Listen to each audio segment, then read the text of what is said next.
What it is, let me make sure my levels are good.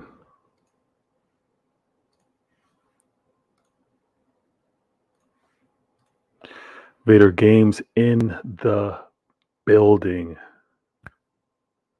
Episode 30. This is Vader Games TV presenting Why Always Me. I'm your host, Vader Games, and we've got some things to talk about. We've got a lot of things to talk about. You see that there on the screen. Appreciate everyone for tuning in. First things first, my peoples come first. Hit that follow button. If you're new to the channel, subscribe. You like what you're hearing, you got comments you want to share, hit me up in the comments, hit that like button, do your thing. And without further ado, you know what we got to do before we get this whole episode started? You know what we got to do? Let's run the intro.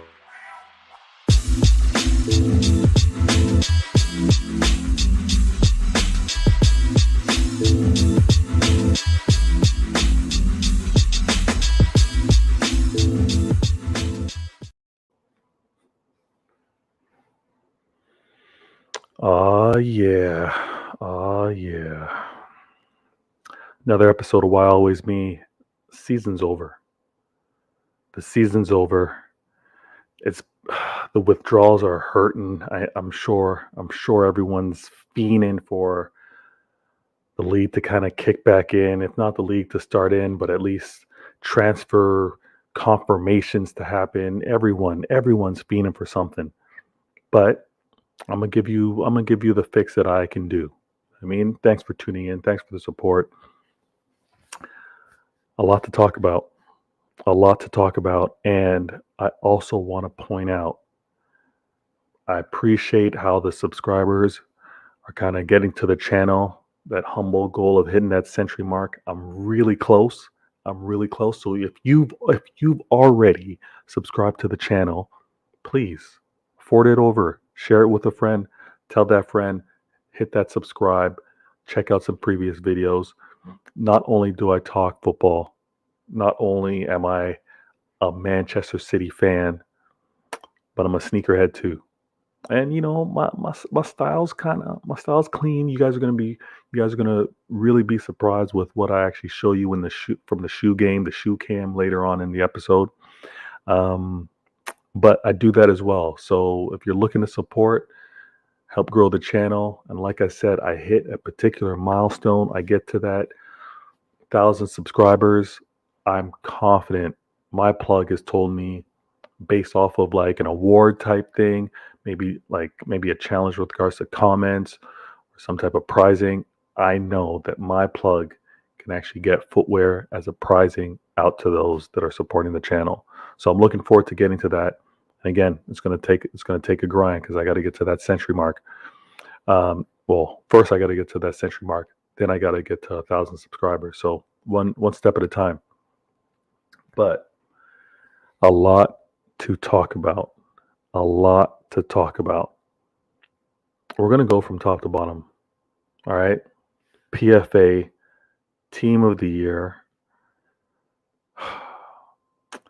Young Player of the Year, men and women, Player of the Year, men and women. And obviously we're going to talk a little bit about Liverpool. We're going to have to talk about Manchester City. And I'm gonna deal into. I know it's early. But I also need to get into talking about next season to a certain degree. All right. So let's get to it. Okay.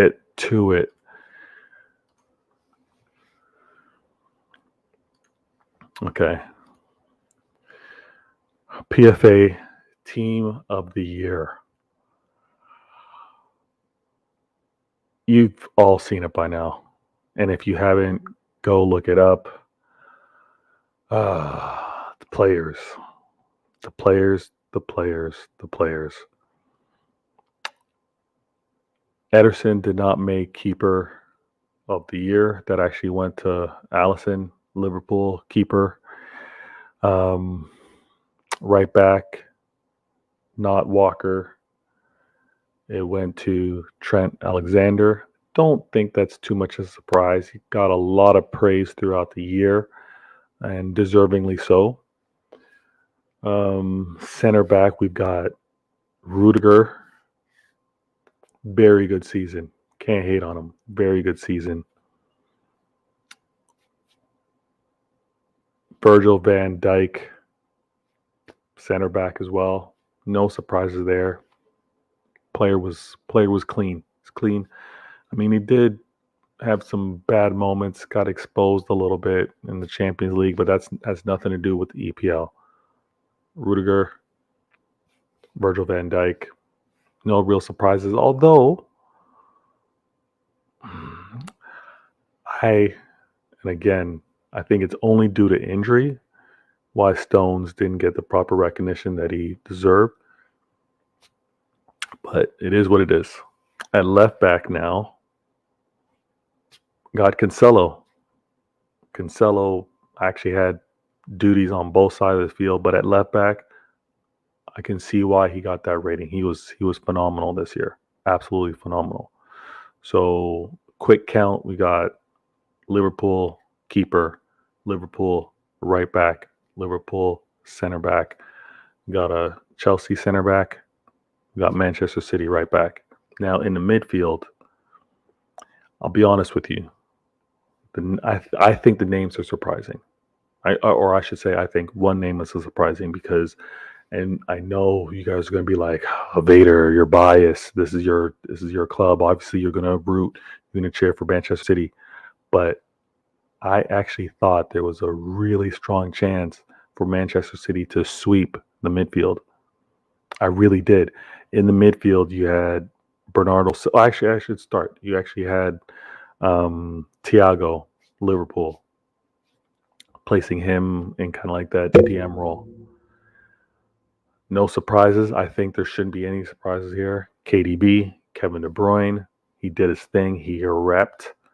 And again, earlier conversations in terms of where he fits all time, he needs to steadily, easily be in that conversation. He is doing his thing. He's being very, very consistent. But he's named as well. And Bernardo Silva. Bernardo, the man does not tire. The man can play on the wing. He can play, obviously, as a double pivot.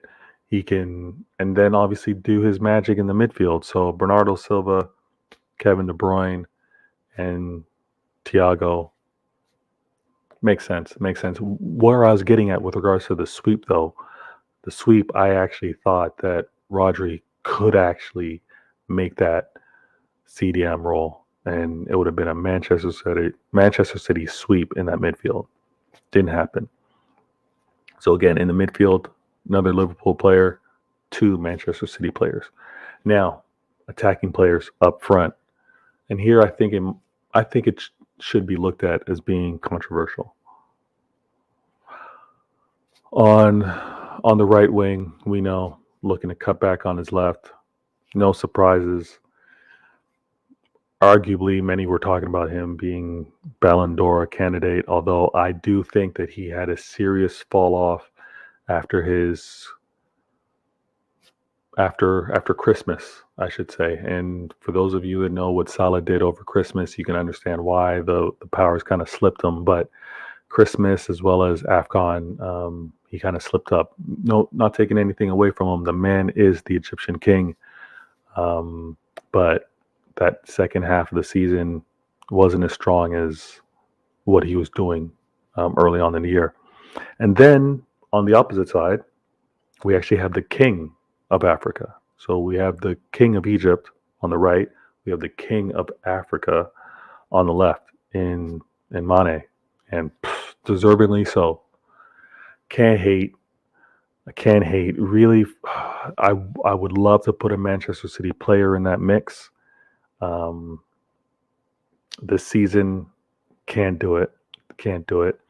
The reason why I think there's some controversy is Mane did his thing. But I think you could argue that Tottenham's Song could be in that mix as well. So I don't know how tight the votes are. I didn't go so far to maybe look to see if that was revealed. But Son, Mane, tight, very tight. I wouldn't be upset with either one. And then again, controversial. I don't know if he got votes because of his age and what he's still able to do, advance in his career. But Cristiano Ronaldo at the 9 up front in the center got put into this team. And I think, again, might think I'm crazy, but I think there's another shout out for a Spurs player here. I think Kane, with the season that he had, yeah, he came on. He came on strong despite a slow start, and thus we know that the slow start was because there were questions, speculations, the possibility of him coming to Manchester City.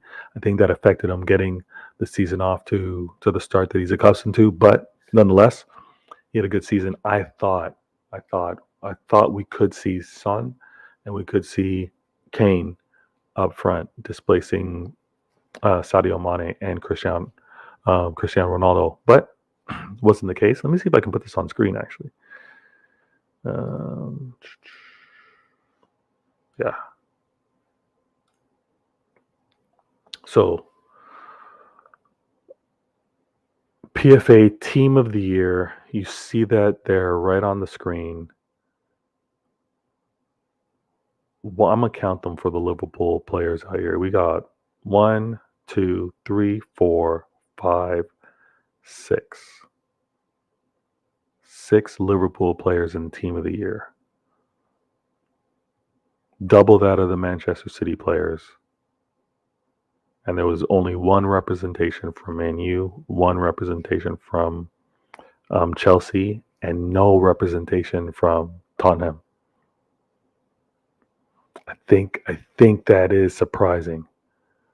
But again, we're probably splitting hairs, right, in terms of how close some of the decisions are. But 6 players from Liverpool, man. That's can't miss that. Can't miss that at all. It's very distinct in terms of how the team's rated and how the teams perform throughout the year. So when you see something like that, you got to tip your hat to them. I wouldn't vote it this way, and maybe I might put my actual team, kind of the things I just discussed. Maybe I'll put that into like a formal graphic, and it'll be Vader Games Team of the Year. Do something like that. All right, let's turn that off.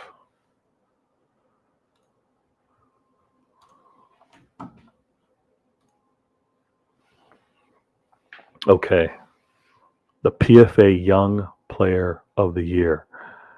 This, I'll be honest with you, I wasn't waiting by the phone or waiting by a stream to see who got announced as Young Player of the Year. I like the awards. I like that they're given out. I like that players are able to get their recognition, managers, and obviously multiple players based off of the Team of the Year. But it's not something that really gets me to have to pay close attention to, or looking to one up some of my rivals with regards to who ends up being within this Player of the Year, Young Player of the Year, or on the Team of the Year, right? But the man did it. The man did it. He has his fair share of haters. But from a football standpoint, when you watch what he does on the pitch, I'm not talking about how he's represented, how he's talked about, how there's potential or how there is double standards with what he does versus other players. We know what it is in terms of society and the media. But in terms of the player on the pitch now, the player on the pitch, there's no denying Phil Foden is a beast. The man is a beast, and he did his thing. I can't hate how he represented himself on the pitch this year for Manchester City, and he got the award, male young player of the year, and also Lauren Hemp, another Manchester City player. She got the women's award, young female player of the year. Phenomenal year. I'm going to look for some compilations. I'm sure Manchester City's YouTube channel He's going to have some great compilations of both players that you're going to be able to see and watch. But they fantastic season, and it's just going to be built on for next year. So shout out to the Manchester City sweeping the Young Player Awards, men and women, male and female. So happy for it, and speaks so much to what the Manchester City program is all about. The talent that's being nurtured and developed there, right? And again, it's not something that I'm like, ooh, who's going to win this award? I want to go start killing my rivals and talking crazy, but it is good to see. It is a very good thing to recognize and to note.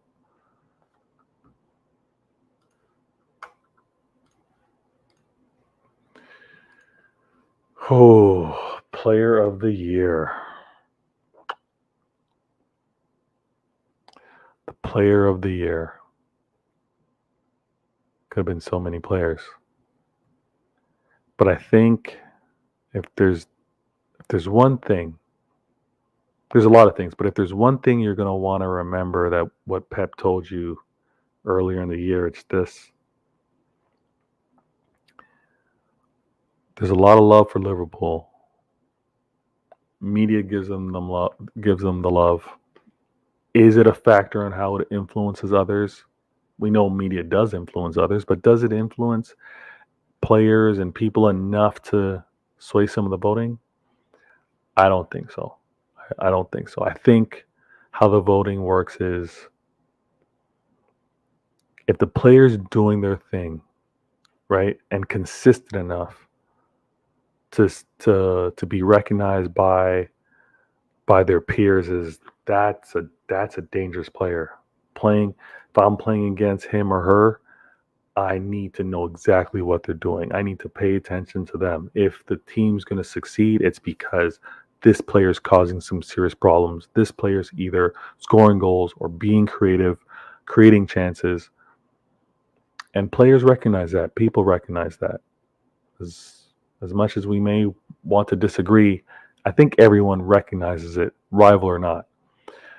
And the player of the year this year for the men is Mohamed Salah. He did it. He did it, and I believe it's the second time he's won this award. The first time might have been that. Actually, it might have been his first season with Liverpool, where man was scoring crazy amount of goals. I think 40 plus goals. So Mohamed Salah won the award this year. Obviously, represents Liverpool. Did his thing. Not mad at it. Female award now. The female award was actually given to a Chelsea player. And I can't hate on her. It's Kerr. I think Sam Kerr. She did her thing again, compilation wise. Liverpool, Chelsea. I'm sure there's going to be a nice compilation in terms of the goals and assists that the players had throughout the year. But as a player, you want to be recognized for your efforts. There's a lot of things that happen not in front of the camera. So a lot of things that players do on their own time just to be prepared to have the success. So it's great to be awarded after putting in such an effort. So shout out Kerr, Salah. They did their thing. Players of the year, PFA Players of the Year. Can't be mad at it. I really can't be mad at it.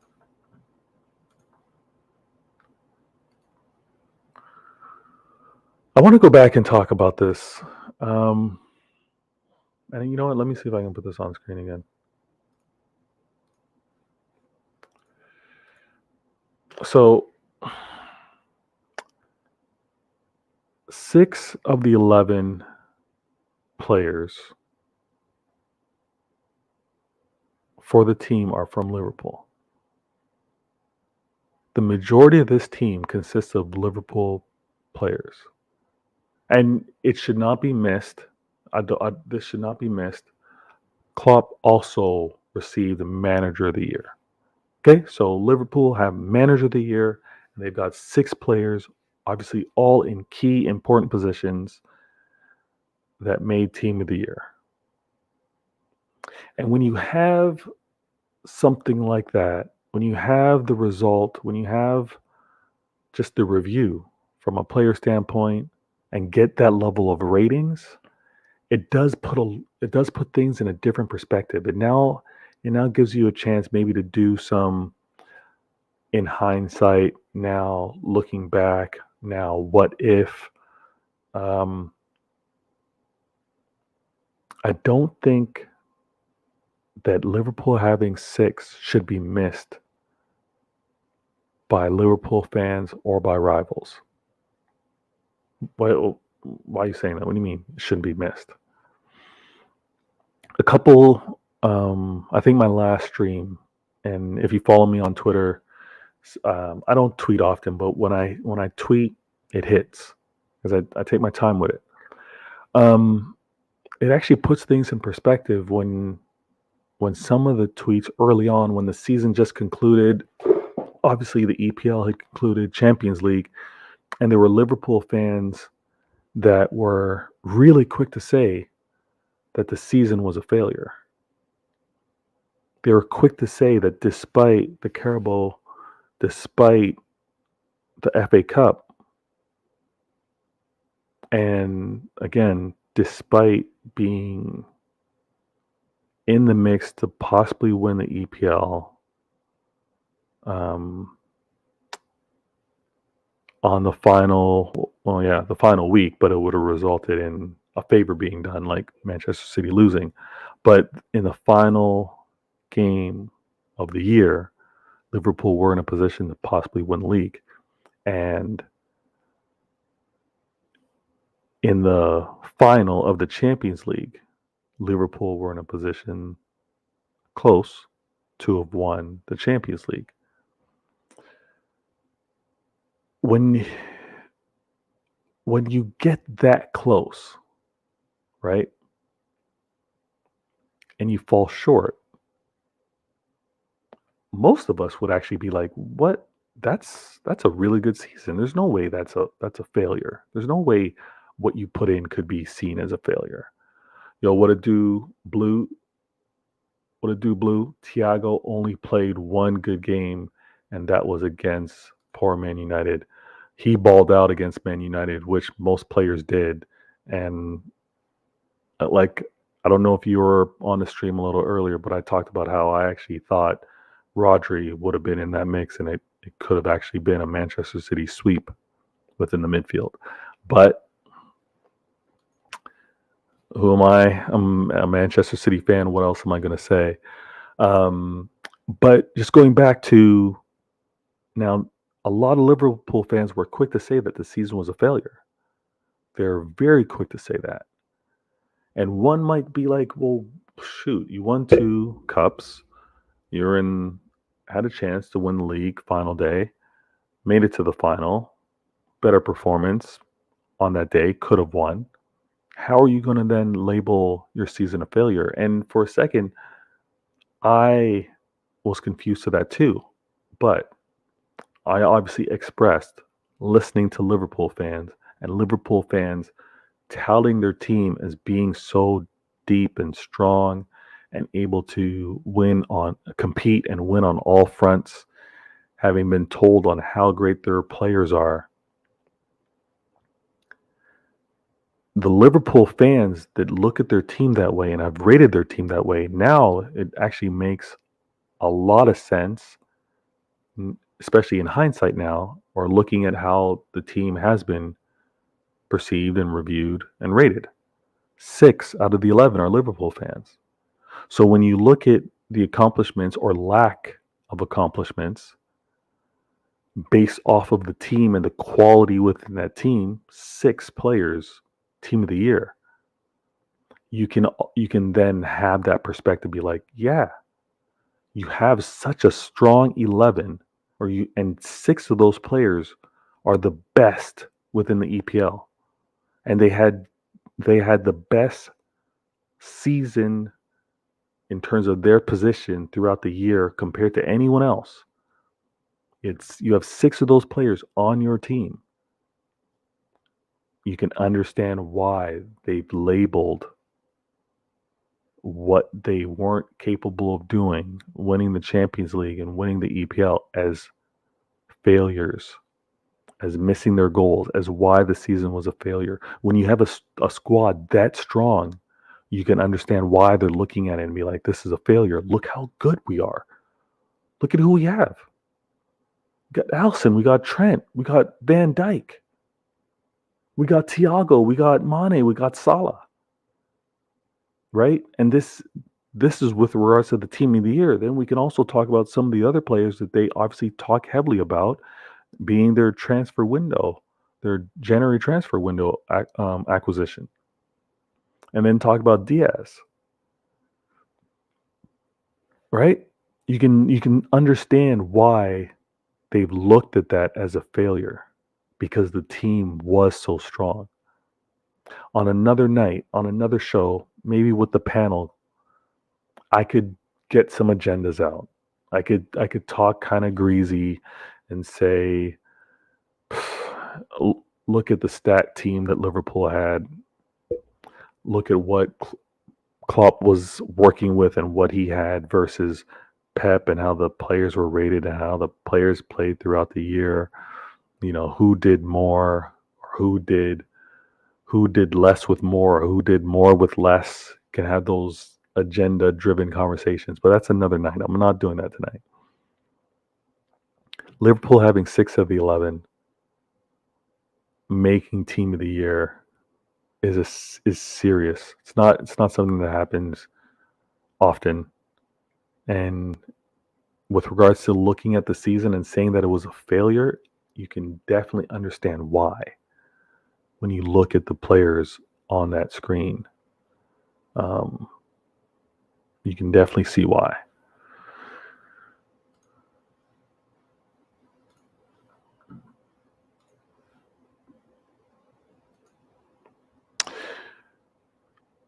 I want to. This got asked me pretty late, just before I was actually going to do the show, so I thought I'd bring it up and talk about it. But given given how good that Liverpool team was, given how they competed on so many fronts, right? Given how they were so late in the season pursuing a quad, and if the summer transfer window kind of goes as plans, or they're able to retain the quality that they have, Manchester City's able to maintain the quality or improve the quality, who's going to be under more pressure? Like, who's under more pressure next season? Will it be Pep or Klopp?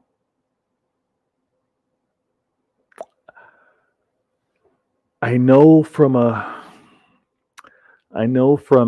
external outside looking in, even some of the Manchester City fan base, there's the when are we winning this Champions League? When when are we going to have a squad that's good enough to win, or when do the excuses go away? I I 100% want to talk about this Champions League and expectations, and is it is it actually acceptable to look at a season based off of your acquisitions, the players that you have, and say this is a Champions League season? If it's not Champions League, it's a failure. It's a concept that I see a lot amongst the City fan base. It's a conversation that I want to have. And even with regards to perspective, it is a change in perspective because, again, as a fan of the club, it's been to remain consistently good to great, to be able to challenge on all fronts, not with the expectation that we are to win, right? Not to we're so good, we're so great, we're expected to win. That's not the case, but it is to compete, and the mentality be this team is so good enough, knowing how the Champions League is a knockout competition, and you got to balance the league as well as Champions League to look at us winning it, and that is success. I'm building on that. I'm building on it. That's all I can really say.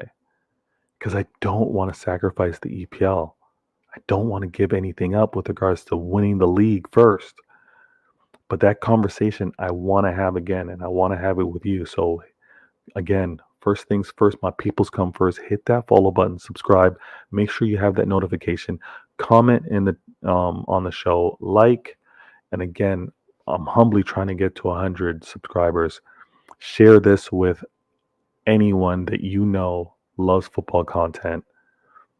And even if you disagree, hit me up in the comments. Let's have a conversation. I'm open. My mind is open, and I have the conversation often if we happen to disagree or even disagree. So make sure to do that.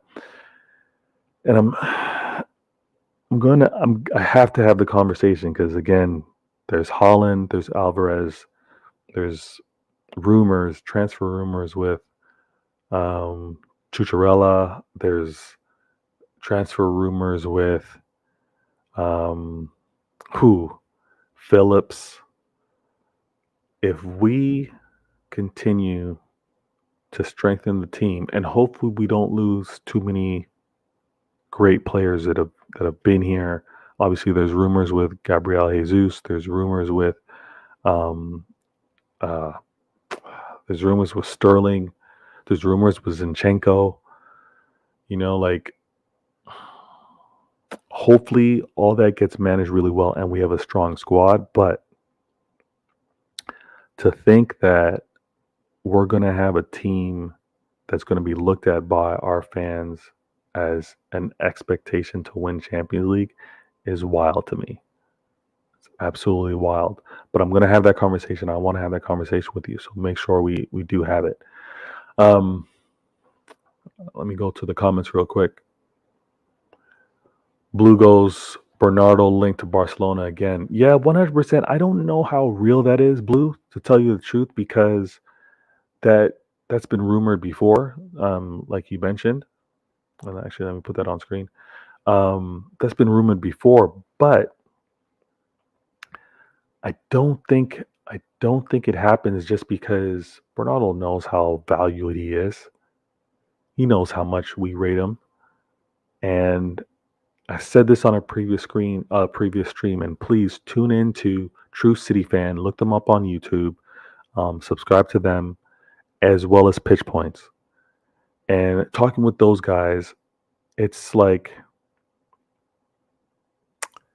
the rumor's going to be there, but I think he is so key to what we do as a club. And he's so key in terms of his versatility. On a previous stream, I actually talked about how this whole talk about Pep wanting to get world class players, and he must build his team, and he only builds it with the most expensive, high quality players. It's exaggerated. It's overemphasized. Pep doesn't go out and only get the best players, but he does get players of quality, 100%. Are they record breaking signings? No. Are they the best at every position as he goes and gets them? No. Does he elevate them? 100%. Does he look for players that show versatility and are highly skilled? 100%. 100%. Go year after year. Look at how Pep is able to move players not only with different positions but on different sides of the field. Right? He does that on the regular. Pep looks for actual ballers. Looks for ballers first. Right? Blue also hits me up with another comment. Do you think there might be a swap deal in place for Bernardo for De Jong? No. I don't think so. I don't think the swap deal works because Barcelona's they're still trying to get some money off the books. They're still trying to get that wage bill, their expenses down. So I don't think a swap really works. And on top of that, I don't think that works in our favor. I think us getting De Jong isn't enough for us for what we lose with Bernardo. Bernardo's key, man. I I love how he's been able to play on the right wing. Moments he's played on the left wing, he's played false nine, and what he's been able to do in the midfield and also assist Rodri. I don't want to lose him. And this is a point I wanted to make, and I almost forgot it.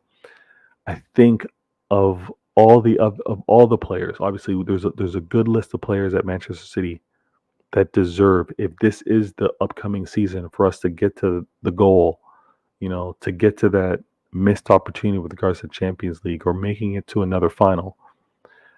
The guy deserves to be a part of the squad. The guy deserves to be a part of the squad. I think he's so key, and hopefully management rewards him properly for it. That's what I'm hoping for. Um, Now, on the next show, there's a lot that I want to discuss. You see the topics here on the screen. Talked about team of the year, player of the year, young player of the year, male and female. And then even with regards to this whole Liverpool 6 of 11 and looking at what was accomplished this past season, there's a lot that needs to be talked about and a lot that needs to be reviewed with regards to next season and who has the most pressure. Is it actually going to be Klopp because of how strong his squad is and expectations for next season, given that they did fall short of their goals with the EPL and Champions League? Is there more pressure on Klopp next season? Is there more pressure on Pep? I want to have that conversation. I want to include a panel. So that's what I'm looking to do on the next show. Also, you see the topics, you see the shoe game. If you're new to the channel, the shoe game is where I actually put my footwear on screen. I put it on screen and I share with you today's shoe game reveal is actually super unique. I hope it shows up well on the camera, because these shoes are they're a rarity. I'll tell you this, they're a rarity. I don't know if you guys are going to catch the game, or catch what type of shoes they are, but in terms of like what they do, I hope you guys love it. So before I get to that, I want to talk about this because this is another thing that I'm going to talk about on my next show. 100% I'm going to talk about my next show. This off season, there's only so much we can do and talk about transfer rumors or actual transfers, right? We're gonna be doing some deep dives and speculating on how the team might look for next season. But again, there's only so much we can do. If you're new to these spaces, right? If you're new to these Twitter spaces, if you're new to YouTube with regards to some of the comments that happen within some of these videos, if you're new to even some of the shows that you're tuning in and you're seeing some of the panel discussions and you're seeing the agendas that are going back and forth and rival fans are hitting their rivals with, I'm going to have an episode. I don't know if I'm going to make it weekly right now, but I'm working on it, where we're dealing with agendas. I'm going to be talking to you, Manchester City fans. I might even talk to rivals on how to deal with the agendas that get run against you. It's going to be like a how to. You get hit with this, here's how you deal with it. There's a lot that's going down, and a lot of it is real nonsense, but I think it needs to be addressed. And a couple of things that I want to just tackle throughout this summer before the season gets back in the mix. I'm going to put a few of those on screen. We're going to deal with these children defining big clubs. These children and how they're defining what a big club is or what makes a big club. We're going to deal with this. And we're going to set what the standard is. We're going to set it up, make it understood. Because all this waffling and changing of definitions, we're going to end all that. We're going to end all that. Manchester City fans, we know this, and I'm going to talk to you. I'm going to talk to you directly, Manchester City fans. All of these rivals crying about oil money, all of it. And we know why they say oil money. But to turn a blind eye and to act like none of these other clubs spent money to get successful or are spending money today, I'm gonna deal with that. I'm gonna put the info. I'm gonna put the facts in front of you. If you want to make cue cards, if you want to just make some memos on your phone So if you're in the spaces, you're just going to slap your rivals back with it metaphorically. You're going to slap them back with some comments in these spaces. Do that. But this crying because of oil money, we're going to dead that. We're going to dead that. This spoiled brats. Winning is the only thing that matters. 100%. Winning is what's important. Winning is what brings success to your club and what brings the fan base and the growth of your fan base because your club's winning. But these spoiled brats that liked their club because their club was winning at the time that was the club was winning at the time that they were young fans to the club, or their club was winning back in the day and is not winning now, and anything that they do slightly falling short to winning trophies is seen as complete failure and disaster, and that this is not the club that I grew up with. We're going to deal with these spoiled brats that don't recognize what competition is, don't recognize what the effort is actually happening, or what's being executed by not only their team and players, but the teams that they're playing against. So many spoiled brat conversations that are happening online in these spaces. We're going to deal with that. It's going to be a fantastic summer with some of these topics. I can't say enough about it because it needs to be addressed. A lot of it is just accepted, or people hear it and just let it slide. That's nonsense. You got to check them. You got to check them. And this may be coming across a little too bossy, like, who's this guy? What does he know in terms of talking about fans having limited knowledge? But let's be real. We see these talking heads. We see some of these profile pics. No disrespect, but we know that a lot of people talking about the sport never played the sport, or many talking about the sport never really competed. No, I'm not even going to just say with that sport, but just competed generally in terms of like a sporting environment, sport culture. So the fans' limited knowledge of sport and competition really comes across with some of these agendas that get talked about, and some of these reviews and ratings that they kind of give players as well as clubs, and how they determine their success over a season or over a couple years. Winning not only depends on what you do as a player or as a team, but winning and how you win is also determined by your competitors and your surrounding competitors, right? Like, I know that at the end of the day, you need to win, because winning is winning. Winning is being number one. But there's being the winner of a bad group of teams,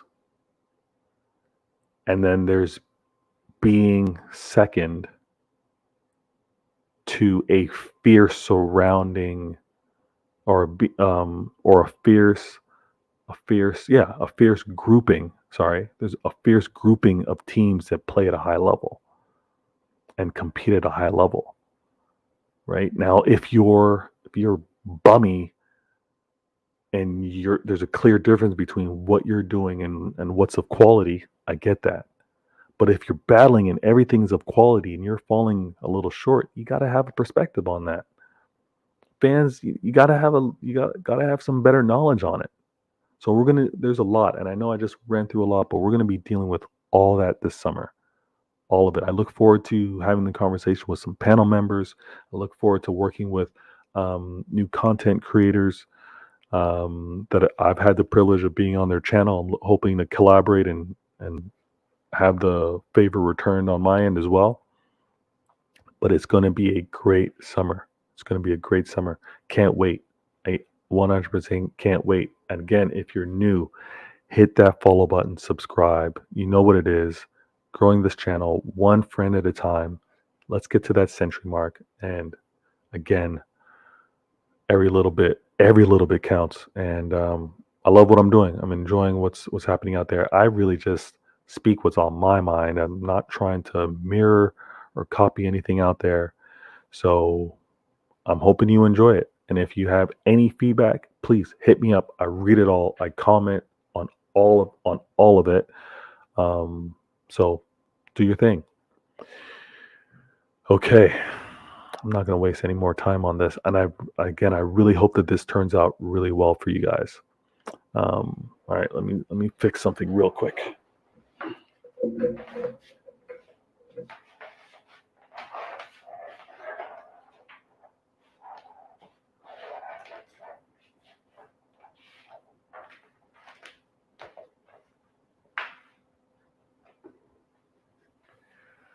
Okay. All right. So, how do I do this? You know what? Okay. I'm gonna put this on screen. No, first, this is what I'm gonna do. I'm gonna put this on screen. You guys are gonna see what it's like, and then bear with me because I'm gonna show you what's the unique feature. I'm gonna show you what's the unique feature or quality of this footwear. Hit me up in the comments. Let me know what you've noticed. And then in terms of my response, I'll tell you what shoes they are if you happen to notice what happens with these kicks. All right. I want to thank every one of you for tuning in, checking out this video. Again, like it, share it. Help me get to the century mark. And we'll make this happen. Another episode of Why Always Me, Vader Games TV, episode 30, talking about Team of the Year, Play of the Year. You're going to catch me on another show, hopefully very soon with the panel. But at the very least, I'm going to be back with another episode next week. And don't miss out. It's not over. But moving forward, there will be new episodes of Home and Away with myself as the away fan, Rob as the home fan, talking Manchester City. All right, so check these out. One love. Okay. All right. So you see those. Let me do this. Hold on. It's more trouble than I thought.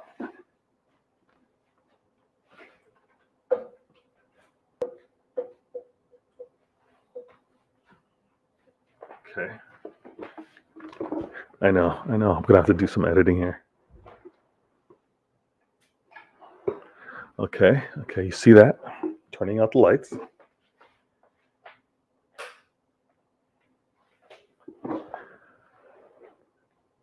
You see what's happening there? You see what's going on? Let me give a side profile.